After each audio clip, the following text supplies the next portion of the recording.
Donc, on a mis en ligne. Donc ça, c'est pareil. Alors, c'est voué à être mis à jour au fur et à mesure de nos visites chez les clients. Donc, on est en train de travailler sur des vidéos pour montrer un petit peu le process de la fabrication des poutres POSI sur les différentes machines Mi-Tech. Donc, vous avez du coup la presse semi-automatique, donc la plus évoluée aujourd'hui qui est mise en vente en France. Une vidéo qui sera bientôt du coup mise en ligne sur la presse manuelle et aussi une vidéo donc qui est déjà en ligne mais vous aussi à être mise à jour incessamment sous peu sur la presse Marquin Light. Donc ces vidéos sont accompagnées de PDF. Donc l'idée de ces vidéos, voilà, c'est de donner un aperçu de comment fabriquer une poutre. Donc voilà, l'idée, c'est de créer du contenu pour vos gars qui arrivent en atelier ou voilà, vous avez jamais fabriqué de poutre. Donc voilà, ça peut vous donner quelques astuces pour la fabrication des poutres.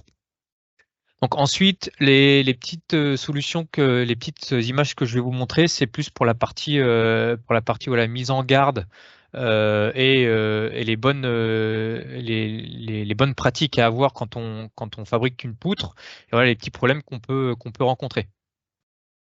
Donc un des problèmes assez récurrents et qui est compliqué à gérer puisque ça va en fonction du paquet de bois, en fonction de votre fournisseur, ça va être la qualité du bois. Donc malheureusement, on sait elle est pas parfaite partout. Le problème, c'est que ça peut avoir des gros impacts lors du pressage de la poutre. L'exemple typique, donc ça c'est un exemple récent. On avait un potelet qui était plus dense que les deux membrures de la poutre. Et donc du coup, là, si vous voulez, on a fait un essai. Donc on a mis une plaque ici pour vous donner la différence de densité quand le vérin pressé, pour vous montrer en gros que le potelet était beaucoup plus dense que la membrure.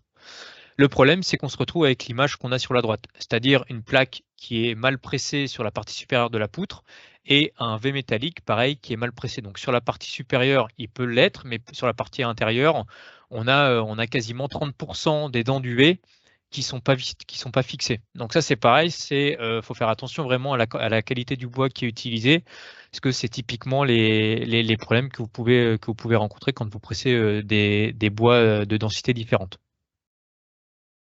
Ensuite, on va avoir du coup le gauchissement du bois. Donc ça, malheureusement, on peut pas y faire grand-chose.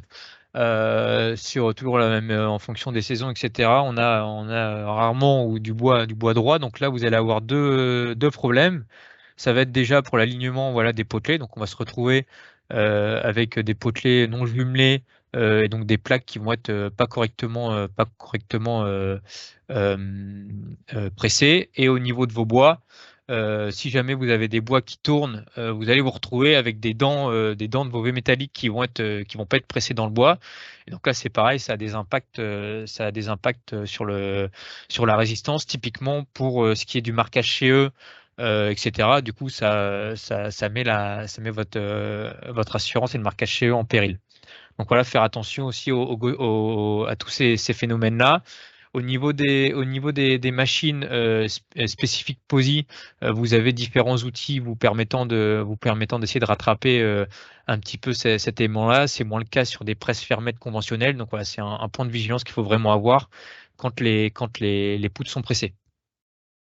Il y a aussi au niveau des premières poutres, c'est le positionnement du premier V. Donc il y a aussi une information assez importante, c'est très souvent quand vous commencez à presser de la poutre avec du bois en ossature, vous n'avez pas forcément les plaques adéquates. Donc là, sur l'image ici, on voit bien que donc c'est la plaque 410 qui dépasse pas, mais sur l'exemple qu'on a sur notre droite, on voit bien que la plaque dépasse et donc les opérateurs sont obligés de décaler les V. Le problème de ça, c'est qu'au niveau du calcul, vous avez calculé ça avec peut-être une plaque en 410 et vous avez le V qui est accroché, enfin qui est bien proche du potelet.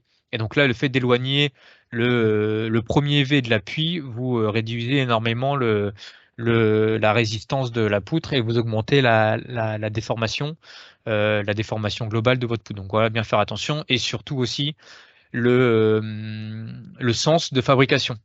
Donc le sens de fabrication, et ça me fait penser que j'ai oublié de vous montrer ça sur Pamir, je reviendrai rapidement dessus. Très souvent, il arrive que sur certaines poutres, les V soient pressés à l'envers. Donc quand on est sur ce cas-là, donc nous dans Pamir, on a la possibilité, je vous montrerai ça, d'exporter des plans de montage en ayant les deux faces, donc face avant et face arrière, justement pour pas avoir ces problèmes de symétrie. Là, sur des fixations sur membrure haute, on ne devrait pas avoir le problème, mais quand vous êtes sur des fixations sur membrure basse, des fois les poutres sont posées à l'envers. Et donc ça peut être pas mal en atelier quand c'est comme ça, de mettre un petit coup de peinture ou un coup de bombe pour donner le sens de la poutre, le sens de pose de la poutre au poseur derrière. L'autre problématique qu'on peut avoir, c'est sur les fixations, sur les pressages, pardon, des poutres de grande hauteur. Donc au niveau du vérin, si je prends l'exemple du vérin, voilà, de la presse à fermette, il est pas assez grand pour presser de la poutre avec du P16, avec des grosses membrures. Donc on va se retrouver du coup l'opérateur va devoir faire attention de bien aligner le vérin à la membrure pour pas qu'il y ait de pressage dissymétrique. Et le problème, c'est que quand on n'y pense pas, on se retrouve dans des cas de figure comme cela. Donc si jamais le vérin est juste aligné ici à la bout du V, et bien de l'autre côté, en fait, avec la force de pressage, on va se retrouver avec des V qui sont complètement tordus. Donc la petite astuce que vous pouvez avoir, du coup, c'est d'utiliser du coup des petits potelets comme ça, donc des petites cales pour en gros pour rattraper du coup le vérin qui va venir du coup presser de manière dissymétrique. Si au niveau de vos points de pressage qui ont été enregistrés, le vérin n'est pas aligné. Donc voilà sur la partie fabrication, je refais juste un petit tour rapide sur Pamir pour vous montrer l'option au niveau des plans de montage que j'ai oublié de vous montrer. Donc quand vous allez être dans la partie plan de montage, ici dans les réglages F4,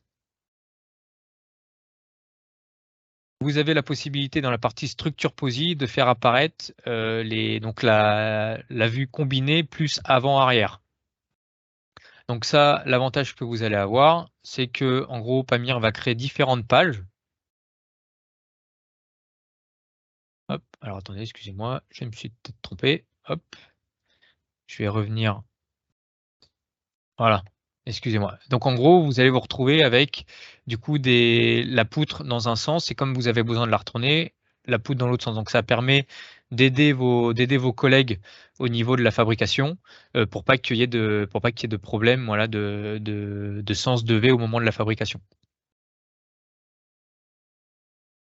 Donc ensuite, au niveau sur cette partie-là, on est bon. Des liens utiles, donc parce que la présentation voilà vous sera proposée. Donc on a la présentation donc POSI, celle qui est du coup disponible sur le site internet de Mitech. Le guide POSI, donc le guide technique, où vous pouvez y retrouver tout plein de détails pour vos plans de pose et même des connaissances techniques que vous pouvez donner à vos architectes ou vos clients pour qu'ils puissent connaître un petit peu plus le produit. La fiche commerciale, de la poutre. Et je vous ai mis un petit lien aussi vers les formations en ligne.